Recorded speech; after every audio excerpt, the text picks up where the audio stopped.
Good morning to all of you. So, we will start once again with the yesterday topic which I have taught, that is magnetic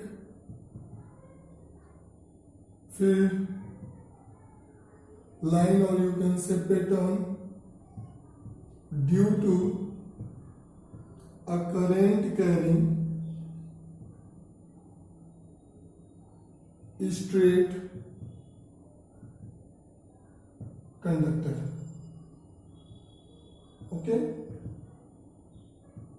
and this topic, why I am repeating once again, because it has asked many times in your board exam for 3 marks and 5 marks. So it is very much important topic. So for this, what I will take a straight conductor. Let the conductor be XY. Okay, and what I will do, I will take connecting wire. I will take a key, and I will take a battery. Okay, now after that, I will connect all the things. This is negative terminal, this is positive terminal. As you all know, when the key will be switched on, so the current will start flowing, and the direction of current will be from Y towards the X, because the current always flow from positive terminal towards the negative terminal. Okay, now after that, what I will do, I will take a cardboard. हम एक cardboard लेंगे, okay? And this cardboard, what I will do, on this cardboard, और ये cardboard हम कैसे लेंगे?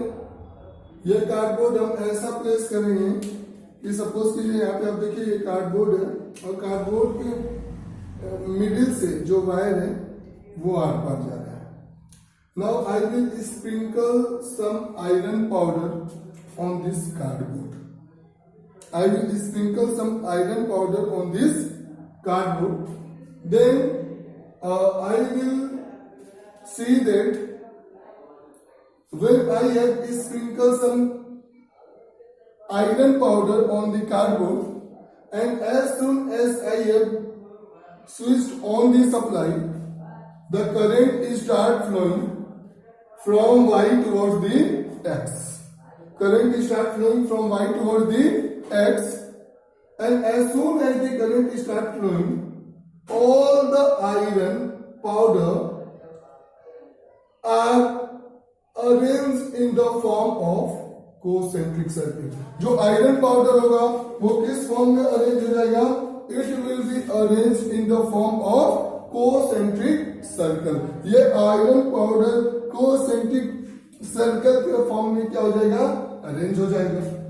Now अगर हम लोग करंट की वैल्यू को इंक्रीज करेंगे तो हम लोग देखेंगे कि जो आयरन, जो ये कोसेंट्रिक सर्कल है, ये और एक दूसरे के पास आएगा, कम क्लोजर और पास आएगा. मतलब मैग्नेटिक फील्ड लाइन जो होगी वो एक दूसरे के क्लोज और आएंगी.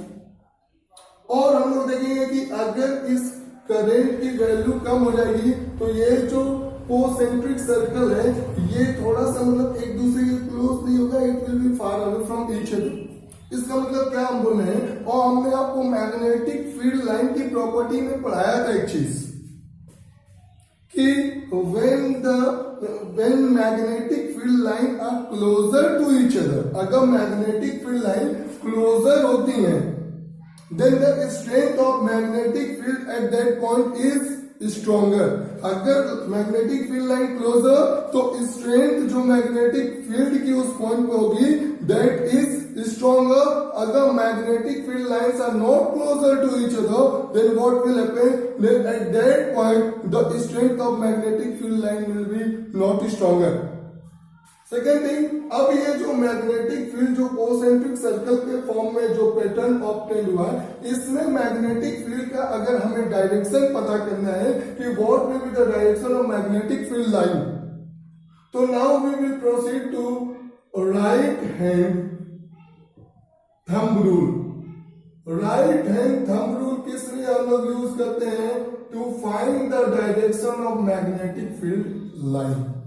What? To find the direction of magnetic field line. और लास्ट क्लास में भी हमने आपको ये चीज डिटेल में पढ़ाई थी about the right hand thumb rule के बारे में, कि राइट हैंड थंब रूल क्या कहता है कि if we will hold a straight current carrying conductor in our right hand in such a way that the direction of force will indicate the direction of thumb, sorry, not the force, the direction of thumb will indicate the direction of current.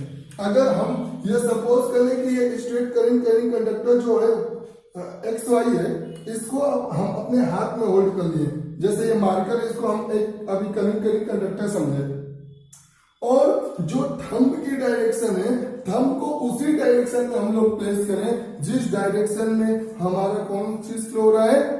Current flow हो रहा है। क्या flow हो रहा है? Current flow हो रहा है।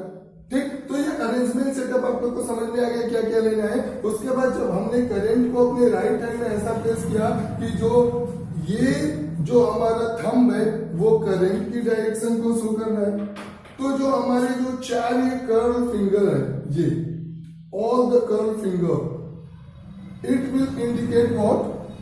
मींस ये अगर करंट की डायरेक्शन होगी तो अब कर्व फिंगर की डायरेक्शन कैसे होगी? It will be like this.